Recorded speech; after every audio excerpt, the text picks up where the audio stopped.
भंडाऱ्यातील भेल प्रकल्पामुळे स्थानिकांना उद्भवणाऱ्या नेमक्या काय समस्या आहेत पाहूया आवाज लोकशाहीच्या मधून। आवाज लोकशाहीच्या या कार्यक्रमामध्ये आपल्या सगळ्यांचं स्वागत आहे। आपण बघूया भंडारा जिल्ह्यातील भेल प्रकल्पाची कहाणी।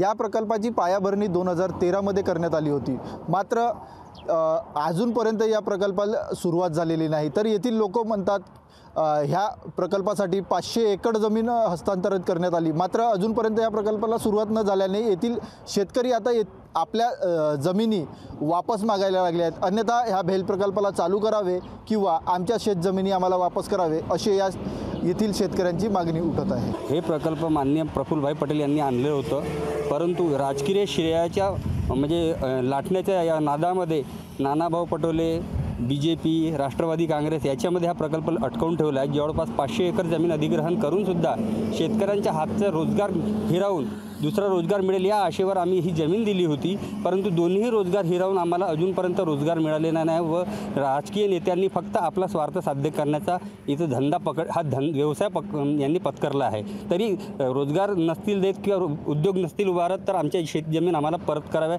ही आमची मागणी आहे। सुनीलजी मेंढे यांनी सुद्धा येथे ठेकेदारी चालवलेली आहे, तरी यांनी की आजपर्यंत काहीच न काम करता सुशिक्षित बेरोजगारांना हे प्रबोधन दिले की तुम्हाला भेल प्रकल्प चालू करू।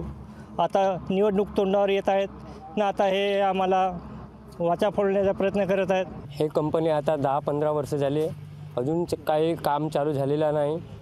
हा फक्त वॉल कंपाऊंड बनवून ठेवले आणि आता आमच्या जमिना अंदर बंद करून ठेवल्या आहेत। अजून काही दिसत नाही।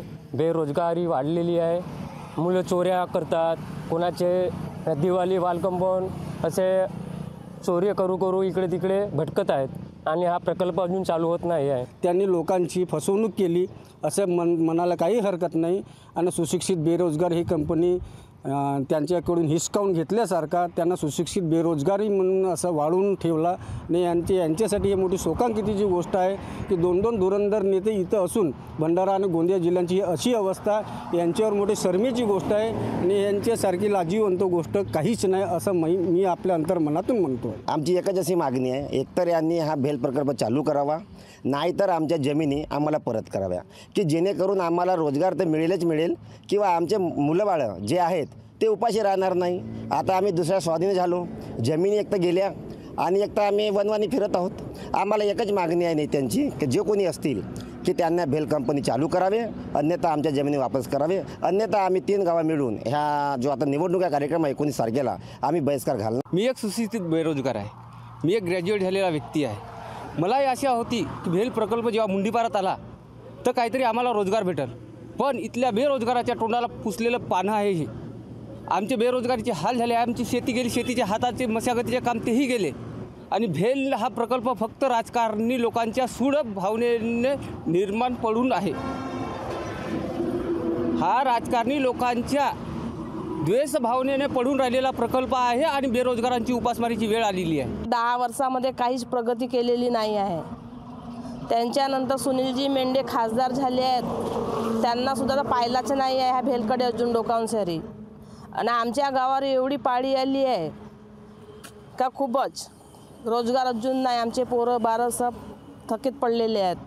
भेल प्रकल्पाचं उद्घाटन होऊन 10 वर्ष झालेली आहेत। येथील मुले म्हणजे फार बेरोजगारी इथं आहे ह्या गावामध्ये। इथून मुलं बाहेरगावी रोजगारासाठी जातात, ही फार मोठी शोकांतिका आहे। अजून 19 तारखेला इतर आता इलेक्शन येत आहे लोकसभेच्या, आम्ही लोकसभेच्या इलेक्शनला बहिष्कार घालण्याचा मनावर म्हणजे ठाम मनावर लावून घेतलेला आहे। आम्ही मतदान करणार नाही आहोत। निश्चितच 2024च्या निवडणुका आता होऊ घातलेल्या आहेत आणि येथील गावकऱ्यांनी आता निवडणुकीवर बहिष्कार करण्याचा विचार केलेला आहे। तर आता या भेल प्रकल्पाला कुठंतरी चालना मिळेल काय आणि हा भेल प्रकल्प भंडारकरांची आशा पूर्ण करेल काय, बेरोजगारांना रोजगार मिळेल काय, याकडे आता सगळ्या गावकऱ्यांचे लक्ष लागले आहेत। सरवर शेख, लोकशाही मराठी, भंडारा। लोकशाही मराठी ऐका, पहा, जागरूक रहा।